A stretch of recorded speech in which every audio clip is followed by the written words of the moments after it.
Boa tarde a todos, bem-vindos mais uma vez ao nosso querido canal, aonde aprendemos uns com os outros.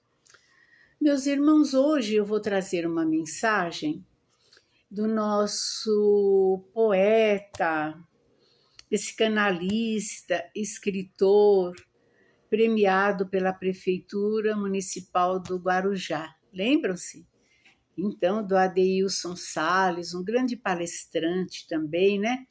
E no livro dele, Inimigo Íntimo, que eu já passei várias lições para vocês, hoje eu trago uma lição com o título Separações, para a gente refletir, né?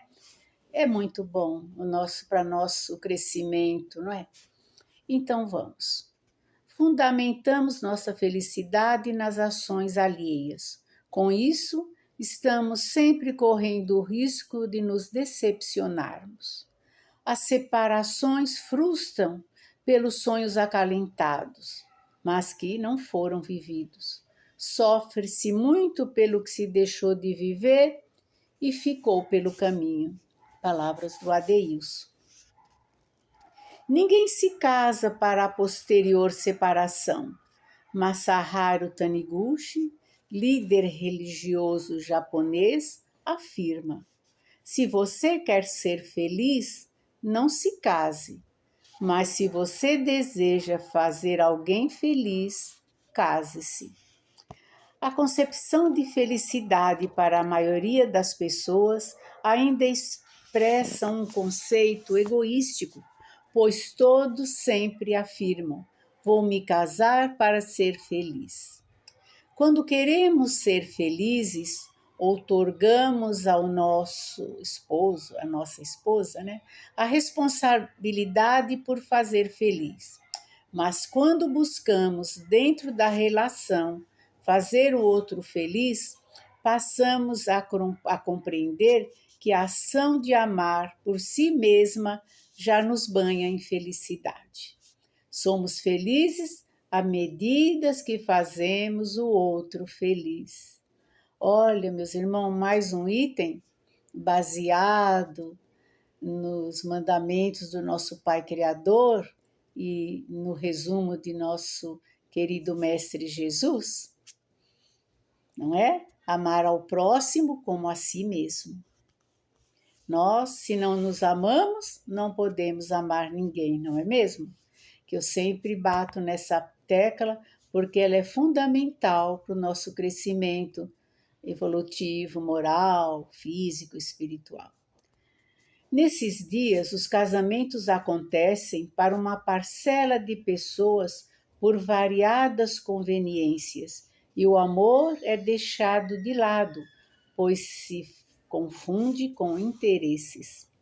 Mas toda relação que termina em sofrimento sempre atinge o lado mais sensível e, infelizmente, algumas pessoas chegam a entrar em profunda depressão. Mesmo que a separação seja consensual, existe uma carga psicológica negativa a ser absorvida pelas pessoas no momento do rompimento definitivo. E são muitos os casos de transtornos emocionais e crises de pânico em que a pessoa enferma não consegue lidar com o fim do relacionamento.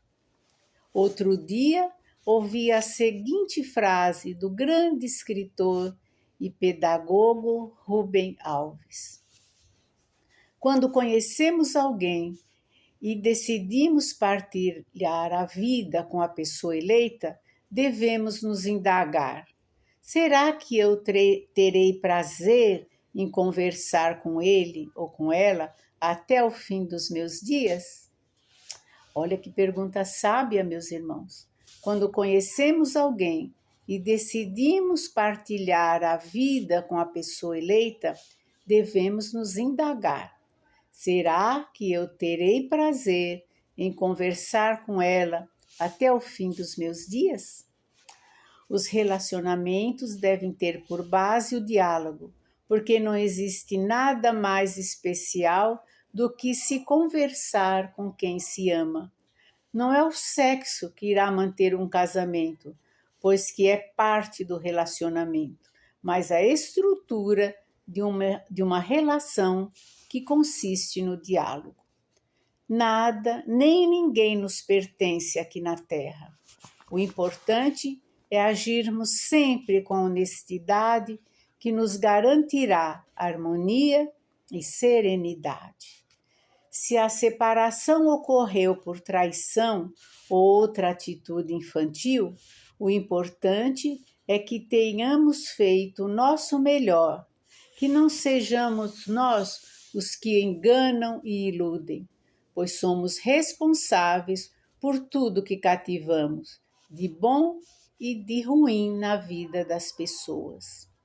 Em caso de rompimento, é natural experimentar a tristeza e certa frustração, mas não se esqueça que relacionamentos são feitos por duas pessoas e cada uma tem sua parcela de responsabilidade pelo êxito ou pelo equívoco.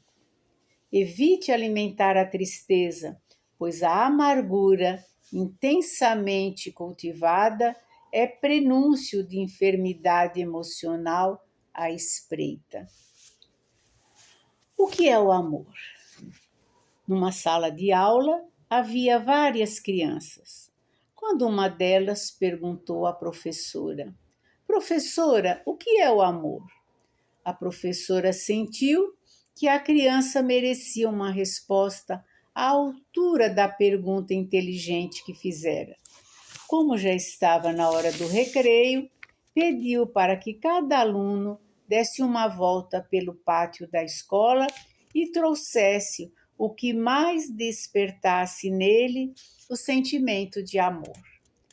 As crianças saíram apressadas e, ao voltarem, a professora disse: "Quero que cada um mostre o que trouxe consigo." A primeira criança disse: "Eu trouxe essa flor, não é linda?" A segunda criança falou: "Eu trouxe esta borboleta.